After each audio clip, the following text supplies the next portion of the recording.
muito boa noite.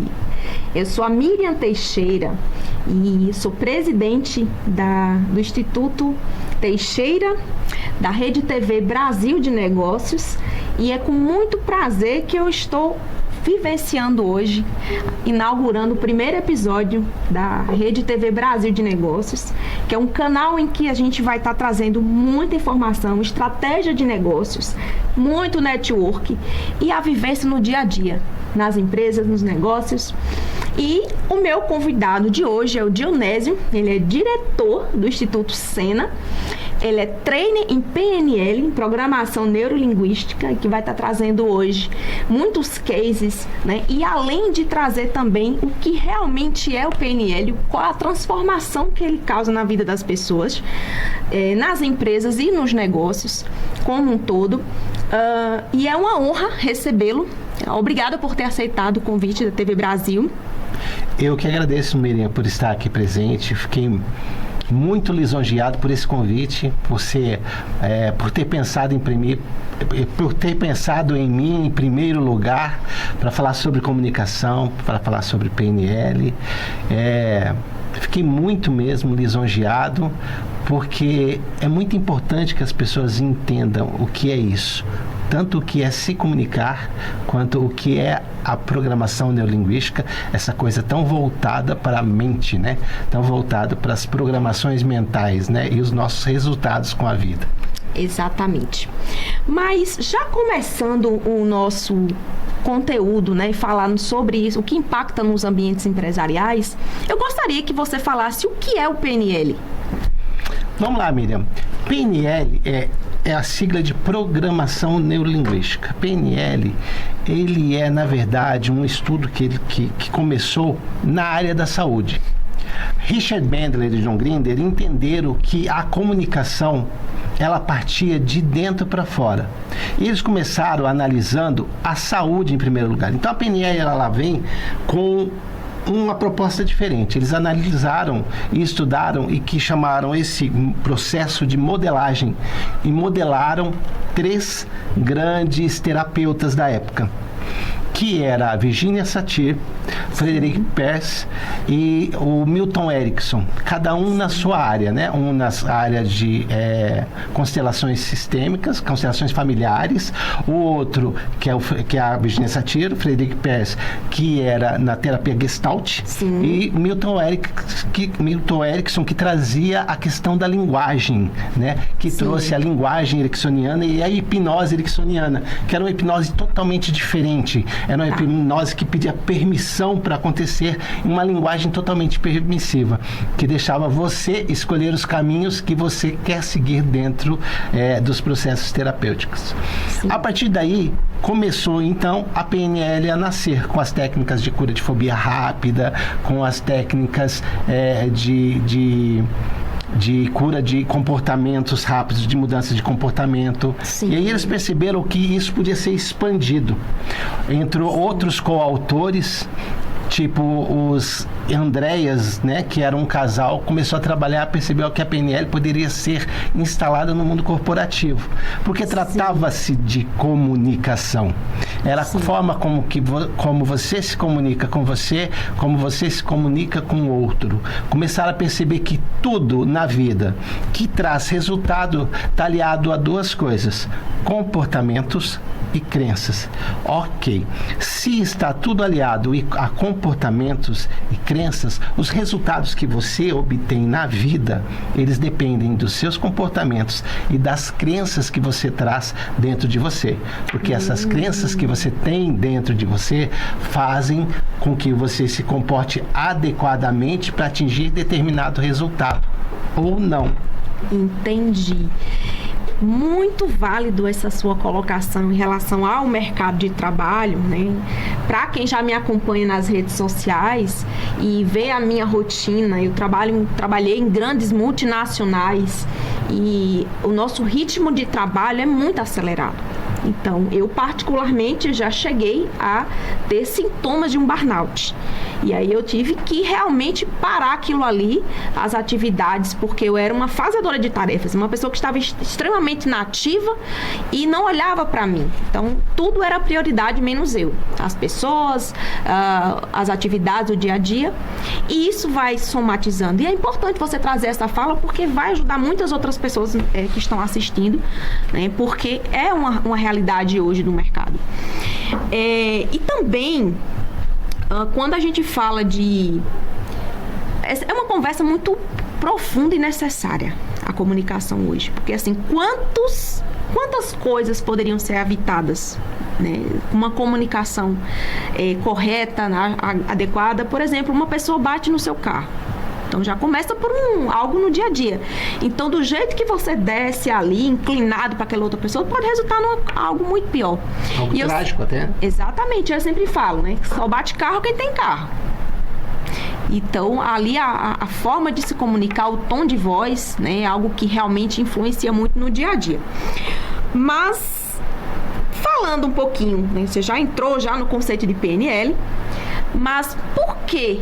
Quais foram as razões que te levaram, né? E por que essa escolha de se dedicar como trainer, né? Hoje, em PNL? Eu tenho 12 para 13 anos em programação neurolinguística. Uma vida, hein? Tem um tempo. Mas essa busca foi uma busca pessoal, realmente.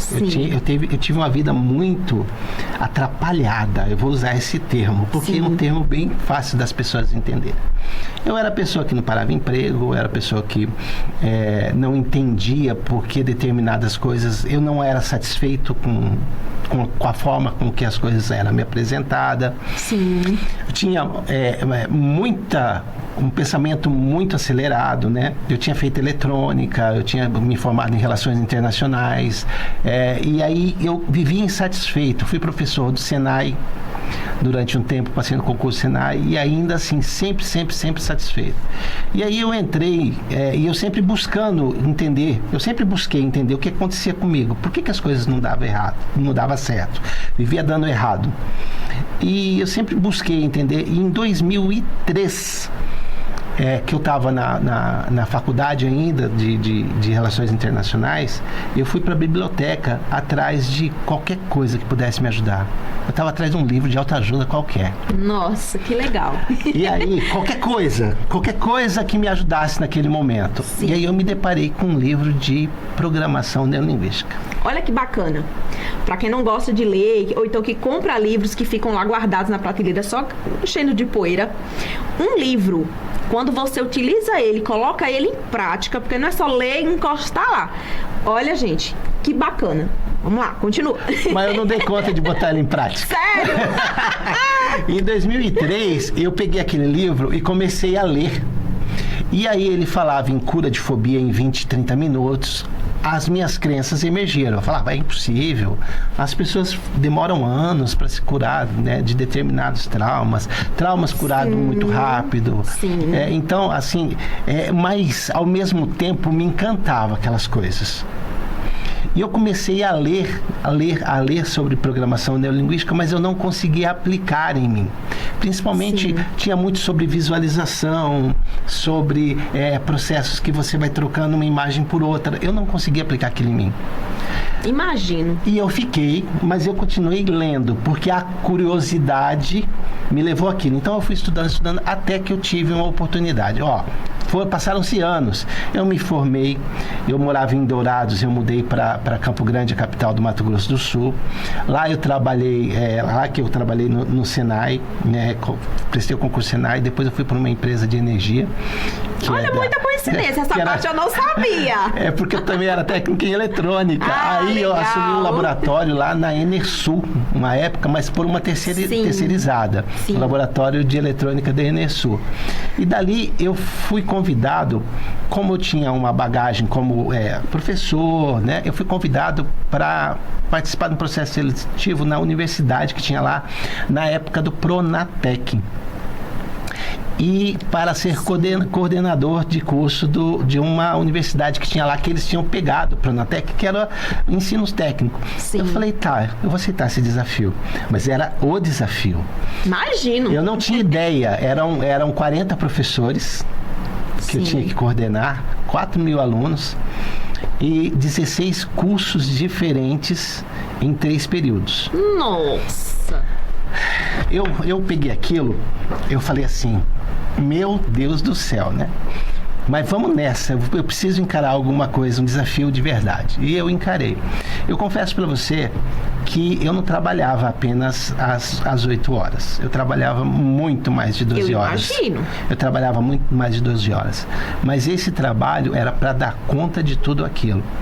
E o programa era um programa de 2 anos e meio, né? 2 anos, teve mais uma turma, cada curso de formação demorava 2 anos. Teve mais uma turma. Ao final dos 2 anos e meio, eu conversei com a minha esposa. Eu preciso saber o que acontece comigo. Por que eu dei conta disso? Por que eu consegui me mantive aqui por 2 anos e meio? Eu consegui administrar esse curso, esses cursos, a coordenação desse curso. Como eu dei conta disso? Como eu consegui me empenhar? Tá certo que teve momentos que eu ia... que o estresse estava muito alto, eu ia lá para fora, aí olhava o carro que eu tinha e pensava, tem muita parcela para pagar ainda. Eu voltava lá para dentro. Isso é a realidade de muitas pessoas. Voltava lá para dentro. Quem nunca pensou nisso, né? Eu voltava lá para dentro, engolia seco e vamos continuar. Mas ao final eu falei, eu vi que existia um curso em São Paulo, de programação neurolinguística. E eu conversei com a minha esposa. E nós conversando, eu falei, eu quero ver o que acontece comigo, por que isso aconteceu. E eu sempre nessa busca, né? Só que ela também estava cansada. Sim. Cansa uma pessoa que não para num lugar. Sim, por falar na sua esposa, a Grazi, que está nos assistindo. Grazi, um grande beijo. Uma pena você não estar aqui hoje, mas já temos um outro episódio com a sua presença. Você é uma querida. Um beijo. Aí eu conversei e ela falou assim, tá bom, mas para que você quer? Eu quero para 2 coisas. Eu quero para eu me entender e eu quero poder trabalhar melhor nas empresas, né? Que eu tinha sido gerente de transportadora, coisa e tal. Então, eu tinha essa bagagem, eu queria levar para minha vida no corporativo. Sim. Mas não trabalhar com isso. Sim. E aí ela falou, tudo bem, mas com uma condição, você vai para lá, mas você promete que você não vai trabalhar com isso? Eu falei assim... Alinhado não custa caro, né? Então, já... Eu falei, não, eu prometo que eu não vou trabalhar com isso. E eu não sou uma pessoa de quebrar promessas, não. Mas essa eu quebrei. Aí, quando eu fiz o curso, foi assim, transformador. Eu comecei a me deparar com uma realidade dentro da minha cabeça, porque não era a realidade externa. Sim. Era a realidade interna. São era os pensamentos, sentimento de impotência, sentimento de inferioridade que estava ali e que eu não percebia que existia. E aí eu comecei a trabalhar com isso, comecei a perceber e terminei o curso, me trabalhei durante todo o período, foram 8 dias de curso em seguido, né, que teve dias que foi até 11 horas da noite. Imagina. Era muito intenso, né, eles tinham que entregar muita coisa em pouco tempo. Sim. E aí, eu voltei, e aí fui num amigo meu, que eu fazia na época um tratamento alternativo com ele na área da saúde, coisa e tal, mas era para manutenção da saúde, nada que eu tivesse alguma coisa. Sim. E ele falou, Jonés, você foi fazer aquele curso de programação neurolinguística, não foi? Eu falei, eu fiquei lá, coisa e tal. Rapaz, tem um casal, porque ele sabia que era aplicável à área da saúde também. Ele falou, tem um casal aí que a mulher tem um problema sério. E aí, você não dá uma conversada com eles para falar da PNL, aplicar a PNL? Eu falei, não. De jeito nenhum. O que eu pensava? Eu não vou. Ou seja, você recusou no primeiro momento. Não que vou. Você disse que não ia vou fazer. continuar. Não, e eu fiquei com medo. A mulher cheia de trauma, cheia de dores, coisa e tal. Vou lá trabalhar com a mulher, né? Eu falei, não. Mas ele é uma pessoa mega insistente. Mega, ficou. Vai, me ajuda. Aí eu pensei, bom, eu vou fazer o seguinte, então. Vou falar para ele marcar para daí uma semana.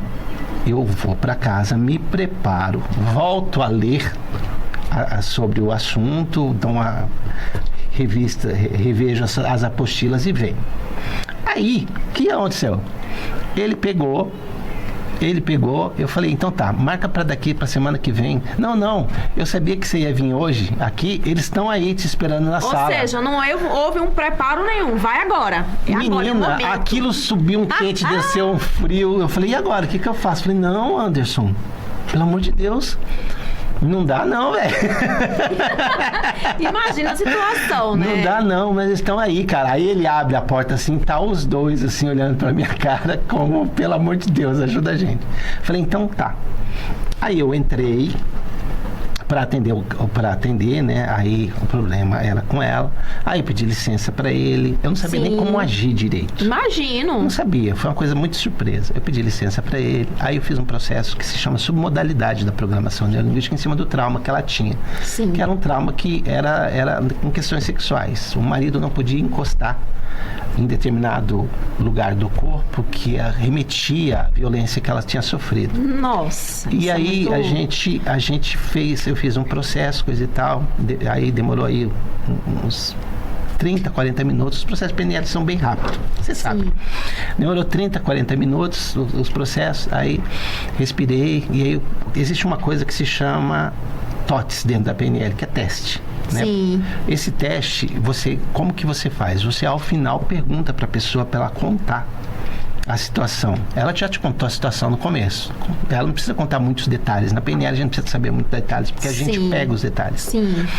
Aí depois eu pedi para ela contar. E aí ela contou a situação. Aí eu perguntei, ao final que ela contou a história, se ela um dia contou aquela história daquele jeito.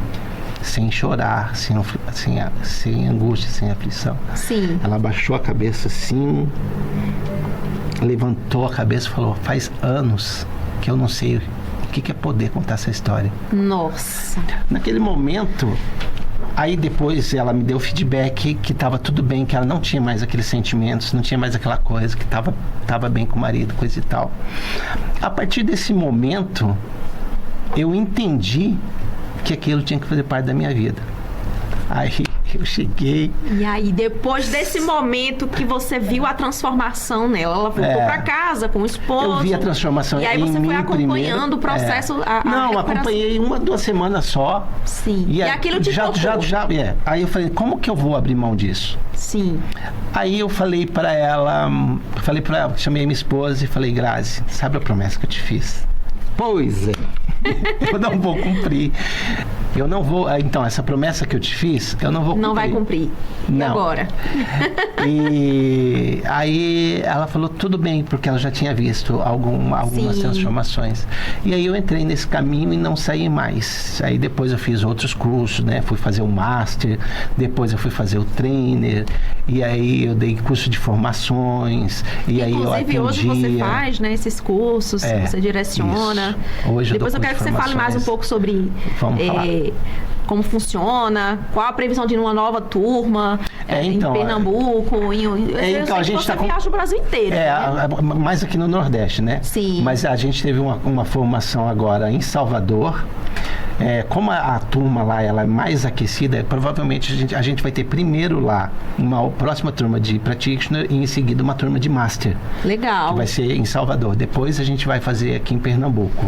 Eu pude acompanhar uns stories, né? E você postou lá junto com a Grazi. E alguns depoimentos também de alguns alunos que vêm vivenciando. Então, assim, eu sou muito suspeita de falar, porque também tenho vivenciado um processo. Mas aguarde os próximos capítulos para saber as próximas datas. Estou ansiosa para participar de uma turma aqui em Pernambuco. Vamos montar uma turma aqui em Pernambuco.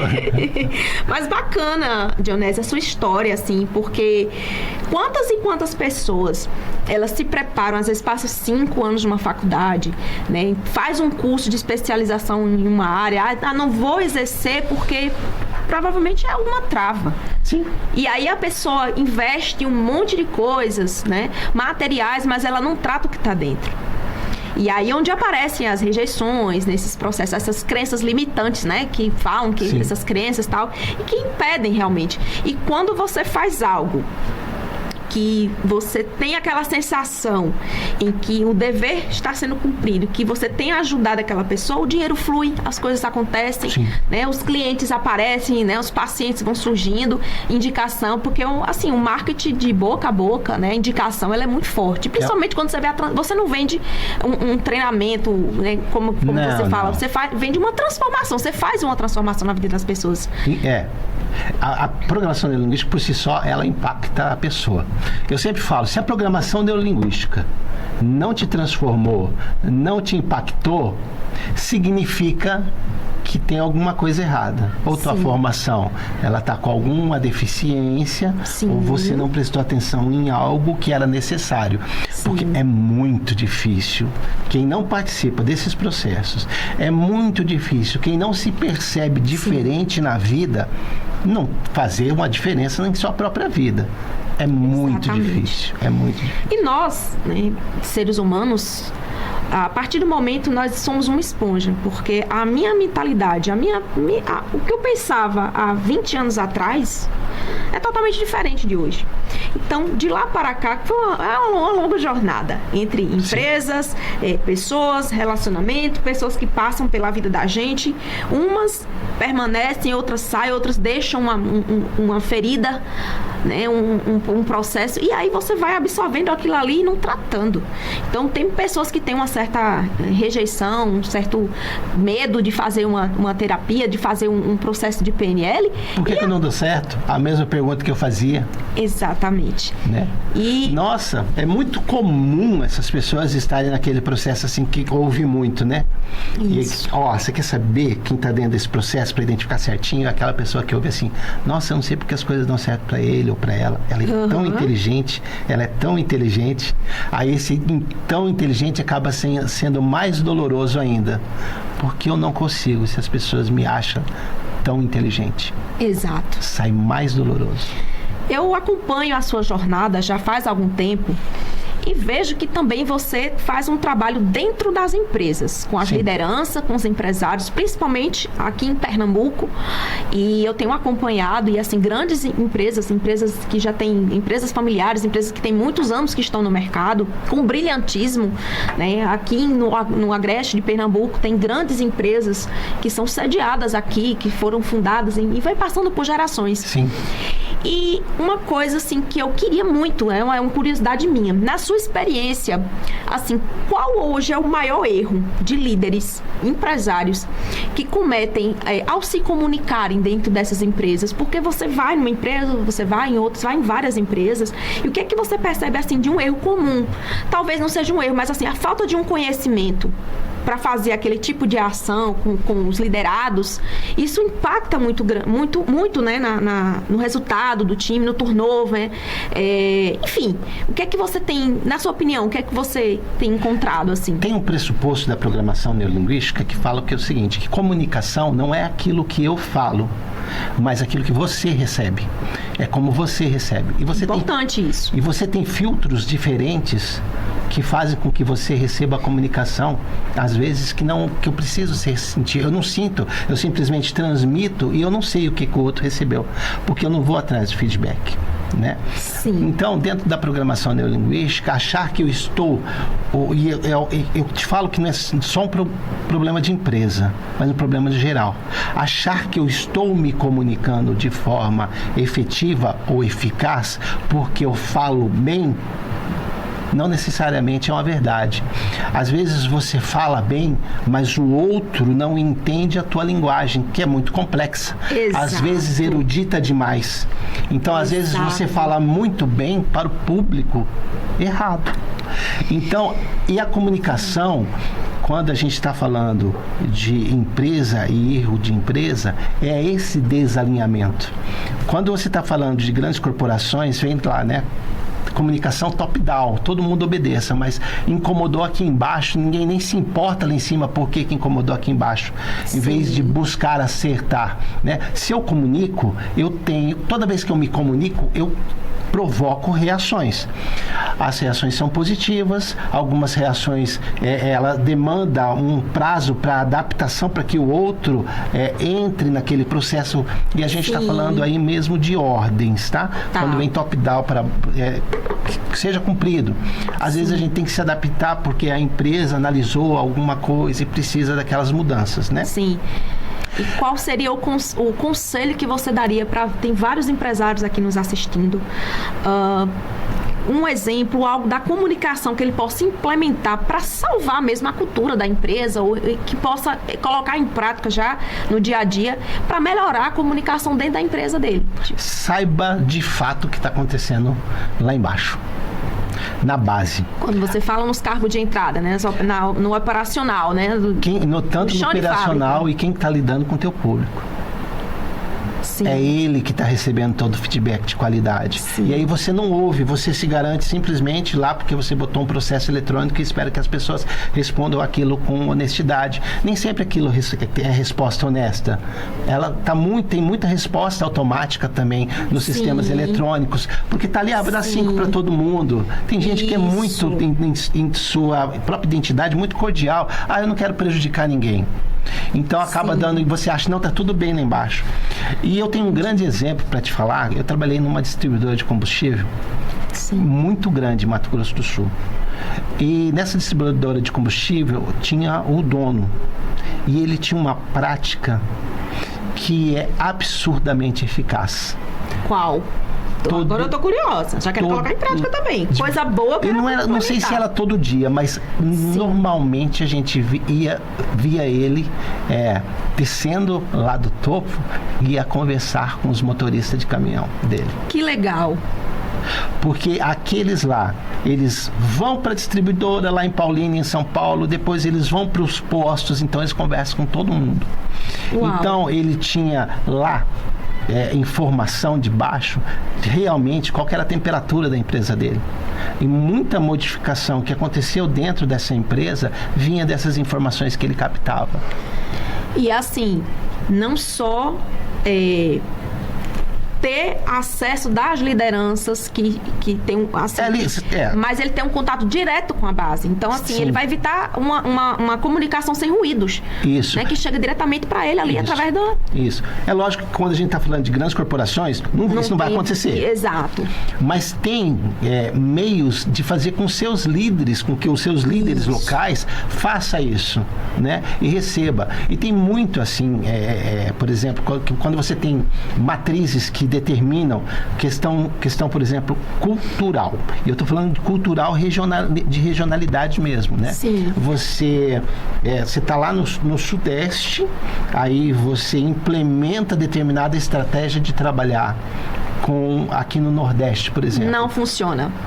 Olha, existe uma tendência muito forte a gerar determinados conflitos, dependendo do que é essa ordem. Também é óbvio que determinadas ordens generalistas funcionam sim em qualquer região. Sim. Mas algumas delas, por exemplo, não funcionam. Por isso que muitas multinacionais, elas preferem regionalizar. Eu sou a prova viva disso. Então, assim, hoje eu estou... há um tempo vivenciando situações em que eu presencio isso, que, por exemplo, um empresário daqui de Pernambuco, um empresário do Nordeste, um empresário do Rio Grande do Sul, a comunicação que ele recebe de alguém de fora, por exemplo, que eu trabalho com contratos milionários. Sim. E aí, para criar essa venda consultiva, essa venda de relacionamento com alto valor agregado, né, que é uma high ticket, ele tem que pelo menos saber que aquele consultor que está ali, aquela pessoa, pelo menos ela mora na região. Eu atuei numa área do oeste da Bahia, é que quando eu cheguei numa grande indústria, o diretor virou para mim e falou assim: você mora aqui ou você é mais um aventureiro que veio se hospedar nos hotéis da região, colher todas as informações que a gente tem aqui no mercado, depois vir embora e mudar de telefone e nunca mais aparecer. E a gente fica aí com um contrato leonino, preso por um tempo de uma empresa que não vai entregar. Então, assim, a receptividade e o carinho foi esse, de uma empresa, e ele está certíssimo muitas vezes. Cansado. Porque por causa de uma situação que acontece, né, acaba prejudicando o mercado.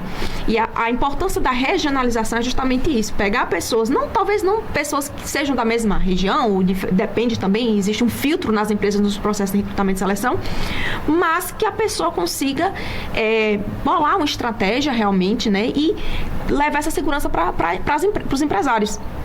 De dizer, eu moro aqui, eu estou aqui, estou à disposição para a gente sentar, conversar, negociar. E aí, numa dificuldade, numa situação em que o cliente ele precisa de uma explicação, de um suporte, a pessoa vai estar ali. Sim. Então, o que você falou aí tem tudo a ver com o que a gente vive hoje aqui no Nordeste, né, em outras situações, em outras regiões também do Brasil.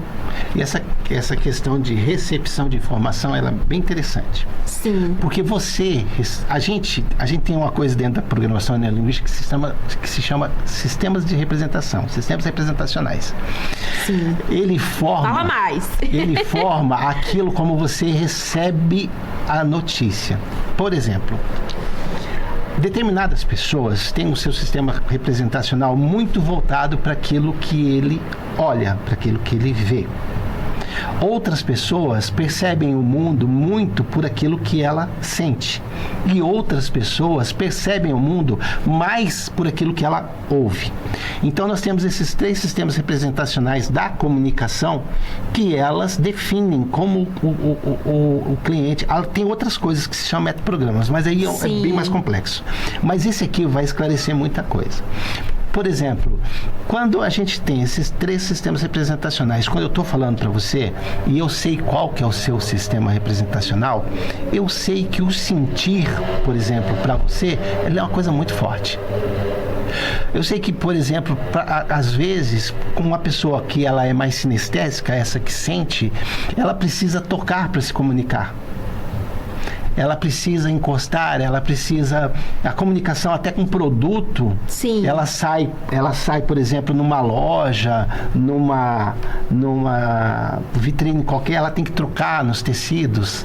Ela tem que saber qual que é a sensação que aquilo tem. Sim. Então, ao conversar com essa pessoa, se você está conversando sobre sensações, sobre emoção, sobre calor, frio, para ela faz muito sentido. Sim. Se você conversa com uma pessoa que tem um sistema totalmente diferente, que é, por exemplo, um sistema visual, onde o conforto para ela não faz muito sentido, porque ela enxerga o mundo e ela percebe o mundo através daquilo que ela enxerga. Sim. E ao perceber o mundo através daquilo que enxerga, ela não quer saber se é confortável, mas ela quer saber se é bonito.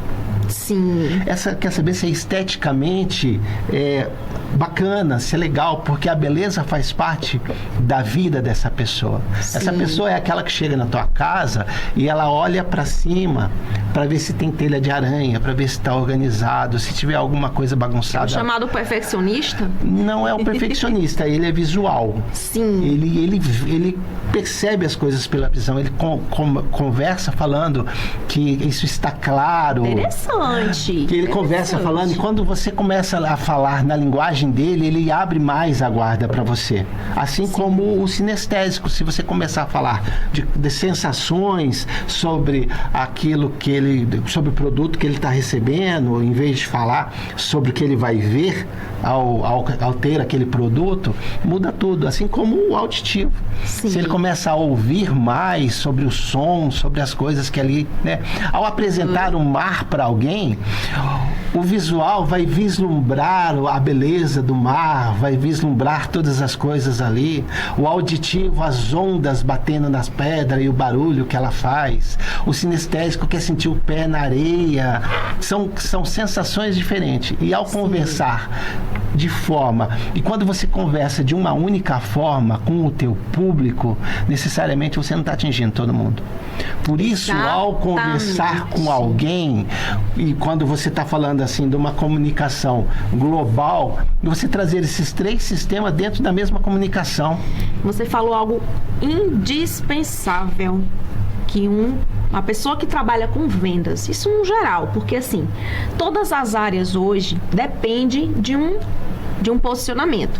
Se você é um dentista, você precisa se posicionar com o seu cliente. Se você é um advogado, você precisa. Então, principalmente quem atua diretamente na área de consultoria, como eu, preciso entender o cliente. Porque às vezes eu vou atender um cliente visual e eu tô lá falando, tentando implementar algo sinestésico para ele que não vai resolver.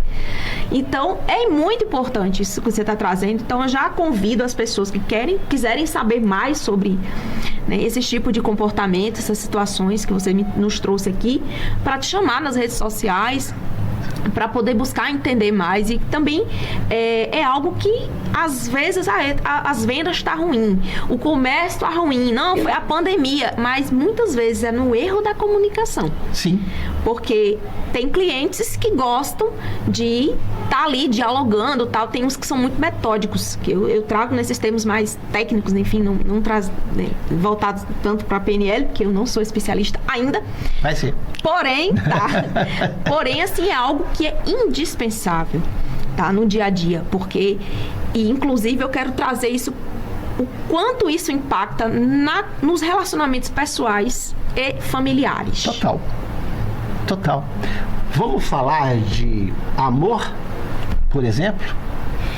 Quando estamos dentro de um relacionamento com sistemas representacionais que são diferentes, eles geram tanto conflito porque a gente não percebe como o outro nos ama. Interessante! A gente não percebe como o outro. Por exemplo, uma pessoa visual... Vou começar com o sinestésico, que é o mais clássico. E que as pessoas falam muito que a minha linguagem do amor. É isso? Isso. Está muito ligado a isso. Sim. Com uma pessoa sinestésica, por exemplo, que é essa do conforto, coisa e tal, ela vai falar assim, olha para você e fala assim, nossa, você não me abraça mais, você não fica juntinho perto de mim, você não me toca mais, não sei o quê. Essa é a linguagem de exigência de alguém que é sinestésico. Sim. E aí uma pessoa que é auditivo vai falar, você não diz que me ama, você não conversa mais comigo, porque os dois estão esperando receber aquilo que faz parte da linguagem deles. Pega essa chave, porque... E aí, os dois, quando tem, por exemplo, um relacionamento, né? Você não diz que não me ama mais, porque ele quer ouvir. É isso para ele que faz sentido, né? E quando você começa a descobrir que o outro, ele é só diferente na forma, mas que ele te ama do mesmo jeito, só que isso é expresso de forma diferente. Um quer toque, um quer carinho, um quer deitar no teu colo, enquanto o outro quer ouvir, quer conversar, quer falar mais com você, né? E aí evita aquele diálogo de assim, mas eu não tinha bola de cristal para adivinhar algo que você quer. Mas aí tem uma outra coisa. E o visual? Que não gosta, não é nem muito chegado em toques.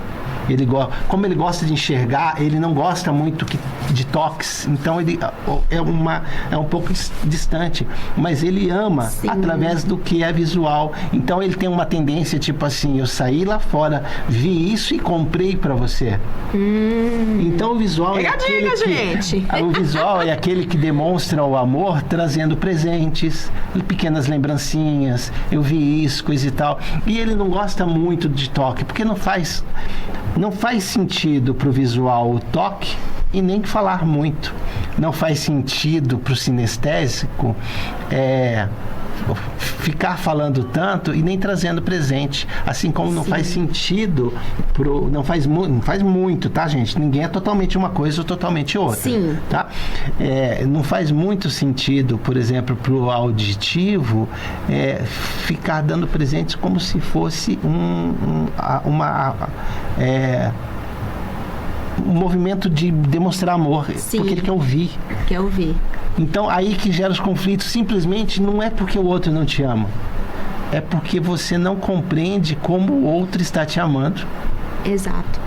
E a falta do conhecimento faz com que muitos relacionamentos, né? Você, enquanto especialista nessa área, quantas pessoas você já vivenciou, né? Você já teve essa experiência de passar por isso e, de uma certa forma, por ignorância, por não conhecer e não lidar com esse tipo de... Isso é muito interessante. Porque quando, por exemplo, quando a gente está dando curso, que aí tem normalmente 15, 20 pessoas ali no curso, né?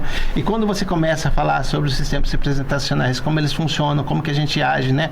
Porque até para tratar, dependendo do sistema representacional, você tem que tratar mais dentro do sistema representacional da pessoa. Sim. Não adianta você ficar mandando ela visualizar um monte de coisa onde ela tem muita dificuldade de visualizar. Sim. Porque ela está longe desse sistema representacional. É onde entra aquele exemplo que você trouxe de mim, sobre a leitura.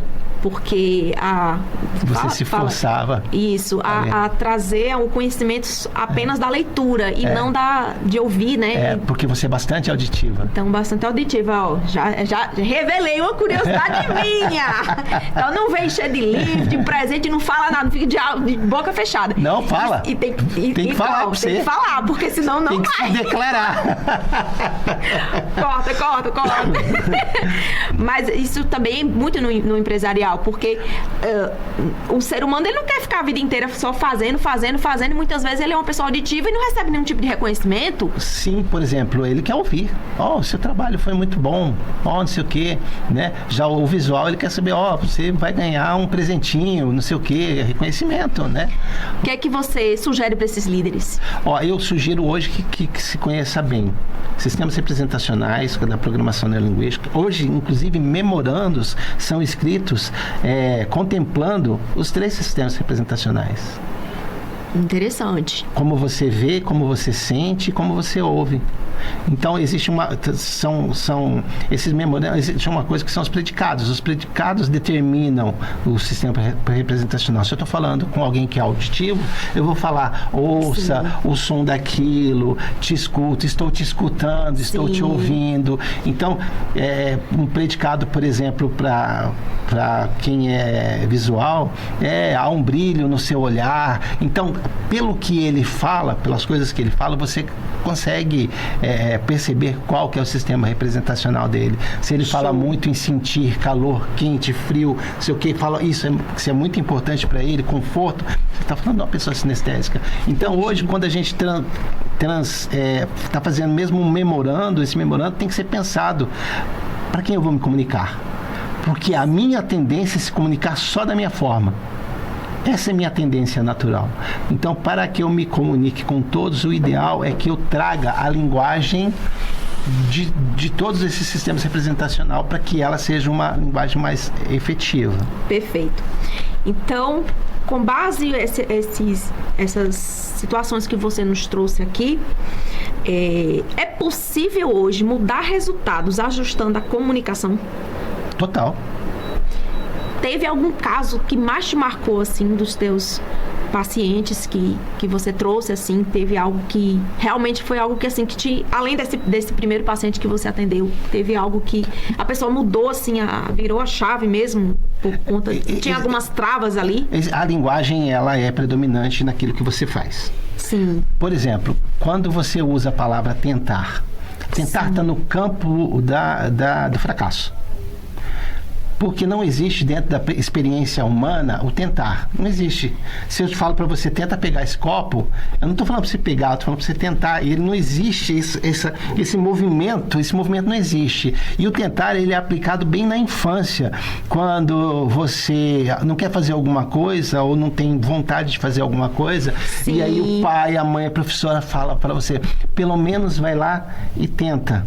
E é bem Sim. provável que você não vai conseguir. E aí tem uma recompensa muito grande, que ele vai bater nas tuas costas e falar assim, pelo menos você tentou, mas você não conseguiu. Então, isso já vem lá da infância, está estabelecido nesse momento que tentar é fracasso. Então, quando eu digo para você assim, quando eu estou te hipnotizando e eu quero que você fracasse em alguma coisa, por exemplo, eu quero que você colhe os seus olhos, né? Aí eu falo para você fechar suas pálpebras, sentir elas pesadas e vai ficando cada vez mais pesadas. Vai imaginando que uma cola passa nos seus olhos e você sente que cada vez ele está mais fechados. Em determinado momento eu vou falar para você tentar os olhos e não conseguir. Tenta, mas não consegue. Tenta, mas não consegue. A palavra. Essa palavra tentar é a chave para fazer você fracassar em abrir os olhos. Eu escuto muito isso. Inclusive, eu falava a vida, sem saber. As pessoas sem saber, falam. Até eu passar por esse processo de PNL com você. E eu falava o tempo inteiro, vou tentar fechar esse negócio, vou tentar ligar. Troca para buscar. Vou buscar. Ela tem uma outra energia. É que nem eu falar para você, você tem que resolver um problema. Nossa, isso é pesado. Resolver um problema. Isso é pesado. Troca por desafio. Muda totalmente a estrutura mental na busca disso aí. A palavra difícil também é muito utilizada no âmbito empresarial. É muito difícil, acontece resultado. Eu aprendi a mudar e falar assim, é desafiador. Isso, você traz desafiador. Difícil, para Deus nada é impossível. Mas o desafio é que que faz com que a gente se... Quando você fala desafiador, você está falando o quê? Eu estou disposto a enfrentar e mudar essa situação. É isso. Não está entregue. Quando você fala difícil, você botou um obstáculo na tua frente. Isso. Né? E aí é difícil. Aí é difícil. Aí é difícil, quando você bota um obstáculo na tua frente. Então, palavras, elas são, sim, conexões com experiências internas que você tem. Você sofre a experiência, depois você coloca uma palavra para definir aquilo. Eu vejo isso aqui na minha vida, depois que eu vi que me ensinaram que isso se chama copo. Mas a experiência era a experiência física primeiro. Depois eu conectei um som, que é o som copo, a ela. Sim. Caneco, né, nesse caso aqui, a essa xícara. Muito bonita, por sinal, viu? Então, Dionésio, quando a gente traz muito assim, por uma questão familiar, a gente levaria aqui horas e horas falando sobre esse assunto. Hoje foi o primeiro episódio sobre esse assunto, tem várias coisas e eu gostaria muito que você trouxesse outros exemplos, outras situações que envolvem, que é um leque muito grande.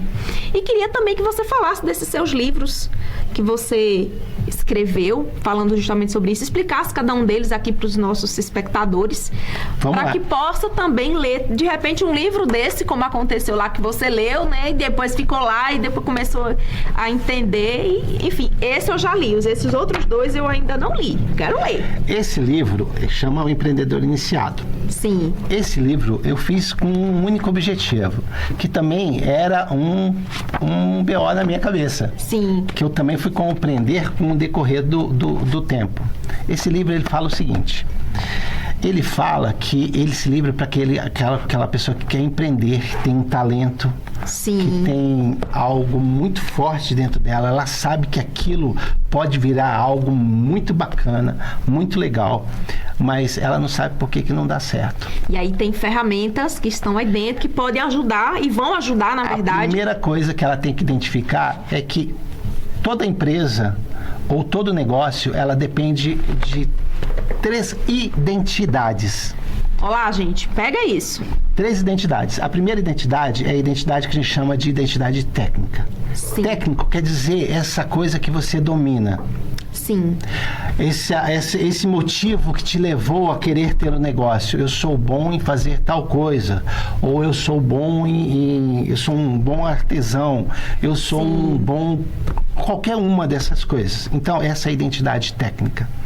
Então, essa identidade técnica, ela é sustentada por determinadas crenças. Por exemplo, a qualidade faz parte dela. Se não tiver qualidade, ela tem determinadas inflexibilidades. Ela é inflexível em determinados pontos. Ele não abre mão de determinadas coisas que faz parte do valor do técnico.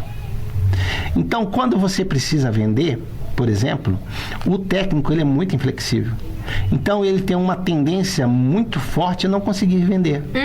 Porque é uma outra identidade. O vendedor, quando ele entra dentro desse espírito de vendedor, ele enxerga a oportunidade, ele vê diferente, ele é flexível, ele trabalha com um leque de opções onde ele pode navegar por isso ou por aquilo. Já o técnico não, ele tem um valor, meu produto vale tanto e acabou. E a vida não é assim, o negócio não é assim. Exatamente. A vida não é assim. Eu sei que o teu produto tem esse valor, mas você tem que entender que um comprador, por exemplo, ele não olha da mesma forma que você olha. Isso. Então você tem que ser flexível, por exemplo, ou pelo menos ter a capacidade de falar assim, bom, eu não quero ofender, eu tenho um valor mínimo, meu valor mínimo é esse. Então, o técnico ele não tem coragem nem de colocar um pouquinho a mais, uma margem de negociação. Sim. Ele não tem coragem porque ele está fixo naquele valor. Sim. A gordurinha que a gente fala no mundo dos negócios, ele não coloca. Aí depois, o que acontece? Quando você fala, mas eu vou pagar à vista, tem algum desconto? Aí ele não tem mais para onde correr. Aí ele fala não. Ele fala não e ele se sente ofendido. Ao se sentir ofendido, o outro também se sente ofendido. Pô, mas estou pagando à vista, não vai fazer diferença nenhuma do pagamento a prazo? Muitas vezes o cliente se revolta e não fecha. Não fecha. Nas minhas consultorias eu tenho percebido muito isso. Por causa dessa inflexibilidade. Então são duas crenças e valores diferentes que fazem parte dessas identidades. Sim. E tem uma terceira identidade que é preciso, a identidade que se afasta dos dois. Porque ele precisa resolver o conflito dos dois. É a identidade do gestor. Então, essa é a tríade que você tem, principalmente quando você vai iniciar um negócio, onde você vai ter que ser tudo. Você vai ter que ser o gestor, você vai ter que ser o vendedor e você vai ter que ser o técnico. Sei bem o que é isso. Então, quando você está iniciando um negócio onde você tem que ser tudo, você tem que saber navegar por essas identidades. E eu te falo, o gestor, ele é aquele que se afasta de tudo para enxergar o contexto geral. Sim. Ele vai enxergar quanto que ele pode apertar financeiramente aqui, quanto que ele tem que investir aqui, quanto que ele tem que puxar aqui, o quanto que ele tem que segurar o técnico, a inflexibilidade, quando o técnico diz não, eu só entrego amanhã, e o vendedor fala, não, eu vou dar um jeito de entregar hoje, e ele vai dar o seu jeito de entregar hoje. E tem que dar, e deu a palavra ali. O técnico vai falar, mas isso só fica pronto amanhã, né? O vendedor vai falar assim, não, eu vou entregar hoje. E aí o técnico vai ficar bravo porque ele vai fazer trabalhar um pouco até mais tarde para entregar hoje. Show! Então, são elementos que é preciso que você precisa entrar dentro dessas identidades para você tocar o seu negócio. Show! Por isso que você vê pessoas profissionais excelentes não vendendo, porque ele quer se garantir numa única coisa, na qualidade do produto dele. Isso não é a única coisa que vende. A qualidade do produto dele é o que garante a segunda venda. Sim. É o que garante o que vem depois. Eu comprei isso aqui, é bom. E isso entra também na questão do serviço, né? Sim, do serviço. Contratos longos sim, e serviço. Muito no campo do serviço. Então, a qualidade garante a segunda venda, garante o seu segundo encontro. Mas o primeiro encontro é a flexibilidade que reina. Ali, o primeiro encontro é a identidade do vendedor presente que faz com que a coisa aconteça. E o gestor, porque o vendedor também tem seu problema, que é o problema de o vendedor, o que ganha, ele tende a assumir com o que ele ganha, porque ele não tem a identidade do gestor. Ele não olha de longe, então ele se aproxima muito do dinheiro, e ao se aproximar muito do dinheiro, ele quer sentir o prazer rápido. Então ele não tem a gestão financeira do negócio. Então entender essas três identidades, isso aqui não é um livro que está te ensinando a gerir teu negócio, nem a vender e nem a ter excelência naquilo que você faz. Esse é um livro que faz com que te ensine a navegar nessas três identidades com paz dentro de você. Excelente. Esse aqui. Então, gente, já tá aqui. Tá disponível onde? No link? Na bio do seu Instagram? Tá disponível na bio do meu Instagram. Empreendedor Iniciado. Esse livro é para isso. Vamos lá. E os outros? Vamos lá. esse aqui foi o seguinte, esse livro, ele é muito interessante, porque eu fiz esse livro pensando em duas situações. Uma, eu dou formação de PNL. A primeira formação de PNL é o Practitioner de PNL. Ele tem mais ou menos 150 horas. Sim. Normalmente 110, 120. O meu tem Sim. 150 porque a gente tem uma parceria com a ABRAT, que é a Associação Brasileira de Terapeutas Holísticos, que ao se formar no Practitioner mais o Master, você consegue tirar a sua carteirinha de terapeuta holístico. E com essa carteirinha, a pessoa já consegue fazer um tipo de atendimento, na verdade, informações? Na verdade, a ABRAT, ela te dá um apoio muito bacana, tá? Sim. Como terapeuta. Mas quando você faz o Practitioner, as pessoas já atendem. Eu atendi anos antes de fazer o Master. Show. Então, o Practitioner, o que acontece? Eu tinha uma birra muito grande daquelas apostilas. Sim. Muito grande daquelas apostilas de workshop, né? A apostila de formação. Ela é grande, coisa e tal, mas assim, eu tinha que ela só a parte técnica e não tinha explicação. Mas eu tinha uma birra que aquilo, quando chega em casa, a gente joga no canto e nunca mais olha. Sim. Porque não traz a mesma percepção de um livro. Aí o que eu fiz? Eu escrevi um livro da formação, só que com explicações de cada técnica. Então, aqui tem a primeira formação de programação neurolinguística. Entendi. E aqui nós temos um Master, que eu fiz a mesma coisa, que é a segunda formação de programação neurolinguística. Show!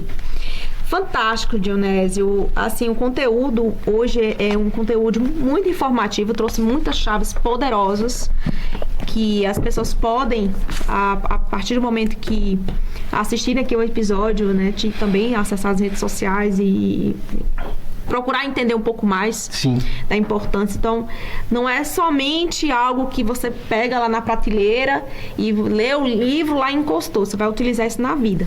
Usar como ferramentas para o dia a dia, para os negócios. Então, para transformar a sua vida. Eu recebo muita solicitações, muitas perguntas no meu LinkedIn e também nas minhas redes sociais. Miriam, como é que eu faço para ingressar numa multinacional? Como é que eu faço para conseguir? Eu faço várias entrevistas de emprego, não consigo passar. E quando eu vou, às vezes informalmente, quando eu comecei a fazer isso, que inclusive eu tenho, não vou falar aqui agora, mas tem um projeto aí no forno, justamente nessas questões, e quando eu vou fazer uma devolutiva para a pessoa assim, não, mas eu não preciso melhorar isso. Porque ela se acha tão autossuficiente, tão pronta, preparada e querendo ingressar naquela oportunidade, que ela não consegue encarar as falhas. E ela acha que é sempre a empresa. Ah, não, porque fulano entrou. Eu mudei de estado várias vezes na minha vida, no decorrer da minha carreira, sem ter QI. Eu sou nascida e criada numa cidadezinha do interior de Sergipe. Tive a opção de ingressar no meu primeiro emprego, foi numa multinacional.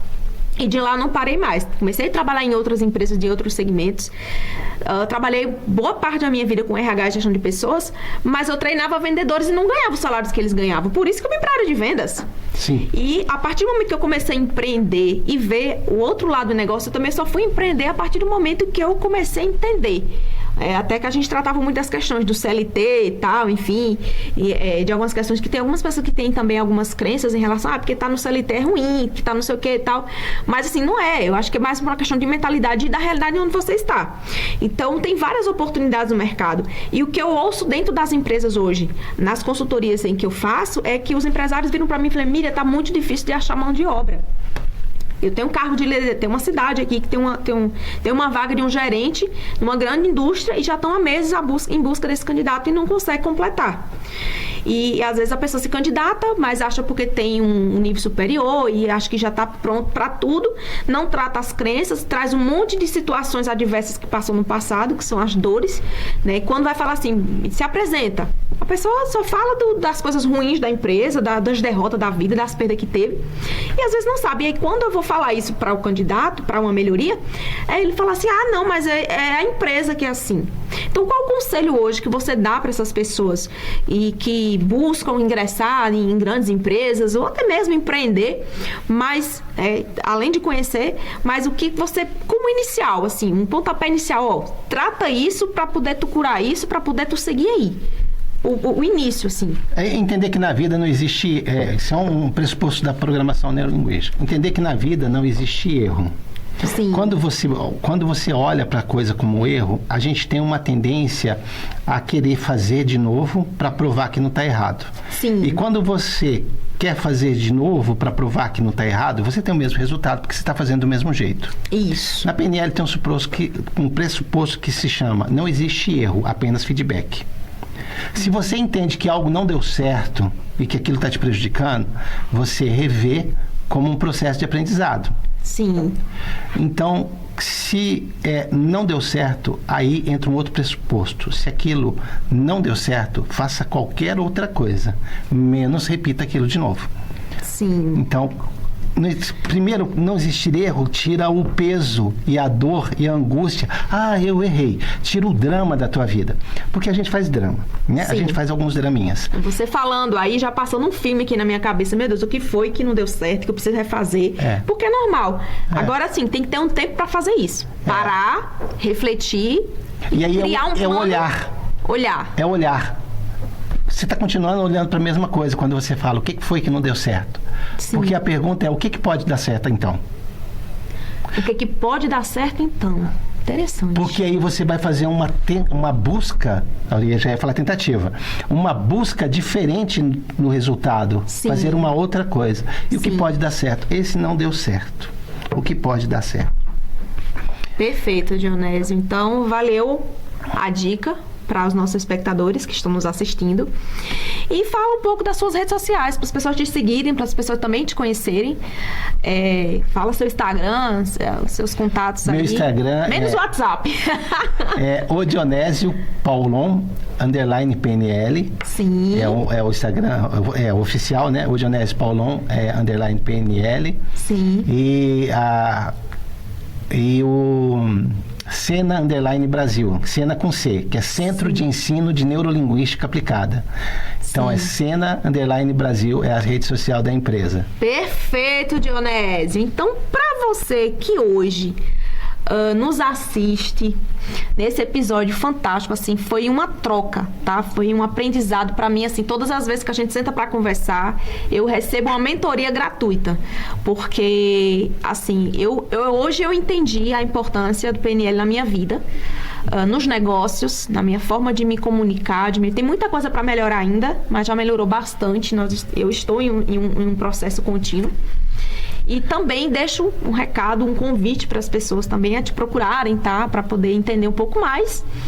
E, assim, a comunicação, ela, desde o exemplo que a gente trouxe lá de um acidente de carro, né? Da forma como você reage ali de uma pergunta, às vezes tem a questão da fisionomia também, né? Que a forma como você olha para a pessoa, como você reage ali, às vezes tem até um livro que fala que o corpo fala. Sim. Então, isso influencia muito a comunicação. A comunicação, ela não é só a fala, mas é conteúdo que a gente vai passar 2 dias aqui falando. Então, se você hoje busca sair da zona de conforto, realmente buscar algo diferente na vida, sem julgamentos, sem culpar empresa, namorado, a mãe, o irmão, a tia, tal, é olhar para dentro, olhar as emoções, tratar essas crenças e ir para o próximo nível. Dionésio, muito obrigada por estarmos aqui hoje e já deixo um convite já para a Grazi, para a gente retornar aqui com outro assunto. A Grazi é uma pessoa extraordinária e ela vai trazer muita coisa também do mundo educacional, qual ela é gestora, e tenho certeza que vai agregar muito aqui para o pessoal. Então, se você hoje busca uma transformação, estratégia de negócio, aqui a TV Rede Brasil de Negócios não é apenas mais um conteúdo que está sendo aleatório. Aqui a gente vive na prática situações do dia a dia, vivenciado hoje também pelo Dionésio com os pacientes deles, com os alunos dele, para trazer aqui informação com qualidade e seriedade. Para vocês, um grande abraço e até o próximo episódio. Até mais, muito obrigado.